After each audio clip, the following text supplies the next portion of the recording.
আজকে অনেকদিন পর আবার আমি একসঙ্গে মুরগি পোড়ালাম, তারপরে আবার চলে গিয়েছিলাম গ্রিন সুইমিং পুলে ফ্রেশ হতে। হ্যাঁ চলো বিষয়টা আমি সকাল থেকে ব্যাখ্যা করি। সকাল সকাল ঘুম থেকে উঠে রুম থেকে বেরিয়ে দেখে ও ওয়াও বাবারে মুরগি। হ্যাঁ আজকের দিনটা তো তাহলে অনেক সুন্দর। ভাবলাম তাড়াতাড়ি ফ্রেশ হয়নি, কিন্তু আব্বা বলছে পরে ফ্রেশ হবে, আগে একটু মুরগি পোড়াতে হেল্প কর। তাই আর দেরি না করে মুরগির পিছনে আগুন না কিছু জ্বালানির পিছনে আগুন লাগিয়ে মুরগিটা পুড়াতে লাগলাম। আর মুরগিটা দেখে মনে হলো এই শীতকালে যদি আমার ঠ্যাংগুলো ধরে কেউ এরকম করে ঝুলিয়ে রাখতো।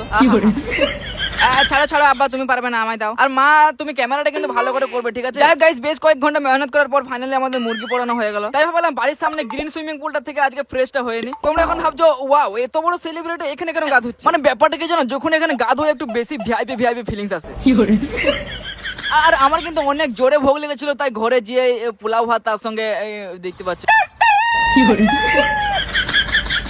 আর গাইস তোমরা কি এগুলো চিনো? হ্যাঁ সবাই চিনো। আসলে আজ থেকে 2-3 বছর আগে আমার কাছে ফ্যান ফলোয়ার এগুলো আমাকে গিফট করেছিল। তাই ভাবলাম আজকে এগুলো আনবক্সিং করে পেটের মধ্যে ঢুকিয়ে নেবো। তো চলো নুন লঙ্কা ধুলো বালি আদা রসুন, ভাইকে আবার 50% লাগবে, তাই 50-50 ভাগ করে নিলাম।